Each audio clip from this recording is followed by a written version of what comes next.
Mandau, sebagai senjata tradisional bagi orang suku Dayak, penduduk pribumi di Pulau Borneo. Mandau sebagai senjata andalan saat berperang melawan musuh, dan selalu ada kisah aneh, saat pemiliknya meninggal dunia. Begitu juga dengan mandau peninggalan Wali Kota Muhammad Alianjang.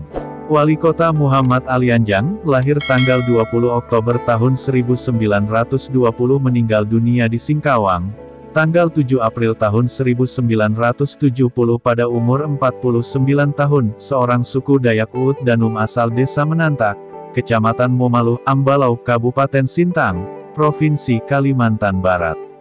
Alianjang, peraih penghargaan Bintang Mahaputra Nararya tahun 1999, akibat jasanya dalam perang melawan Belanda dalam kemerdekaan di Kalimantan Barat, memiliki sebilah mandau yang sampai sekarang masih disimpan putra-puterinya.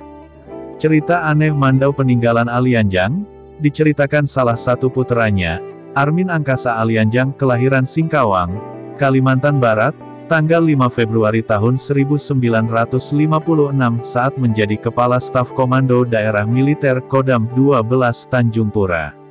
Sebagai orang Dayak, Armin Alianjang selalu menyeru mandau peninggalannya, Alianjang.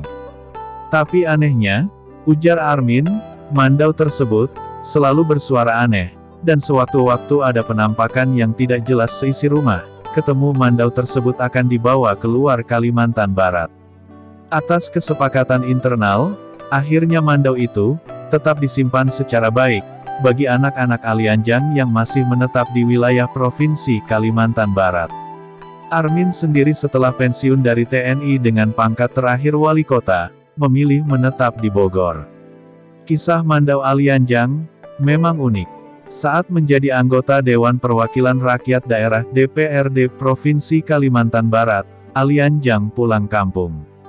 Pulang ke Pontianak, Alianjang dihadiahi sebilah mandau oleh diimpikan Desa Menantak, dengan pesan, apabila dalam sesuatu yang tidak diinginkan selama perjalanan menghiliri Sungai Melawi menuju Pontianak, mandau harus diselamatkan. Barang-barang lain boleh hilang, tapi mandau harus diselamatkan. Petik 2. Dalam perjalanan melewati Nangapino, Kabupaten Melawi, menuju Sintang, Kabupaten Sintang, saat menghiliri Sungai Melawi pada malam hari, perahu motor yang ditumpangi Alianjang karam, setelah menabrak batu di tengah kegelapan malam. Di tengah kegelapan malam, oleh-oleh dari kampung tidak ada yang bisa diselamatkan Alianjang, kecuali sebilah mandau yang melekat digenggam pada tangan kanan, saat berupaya berenang ke pinggir sungai. Saat berupaya berenang, tiba-tiba muncul sebatang kayu mengapung. Dengan memegang kuat kayu yang mengapung, Alianjang selamat sampai di pinggiran Sungai Melawi. Tapi batang kayu yang mengapung tadi menghilang, dan mandau kembali terpegang erat di tangan kanan. Sampai di Pontianak, Alianjang merasa aneh saja. Karena keluarga dekat dalam mimpi didatangi seorang perempuan yang berusia lanjut, mengabarkan agar jangan resah, karena saat tertimpa musibah perahu karam dalam perjalanan ke Pontianak, Alianjang berhasil menyelamatkan diri. Semenjak itu, seluruh keluarga besar Alianjang, terutama anak-anaknya sangat sayang akan mandau mempersembahkan orang tuanya dari Desa Menantak.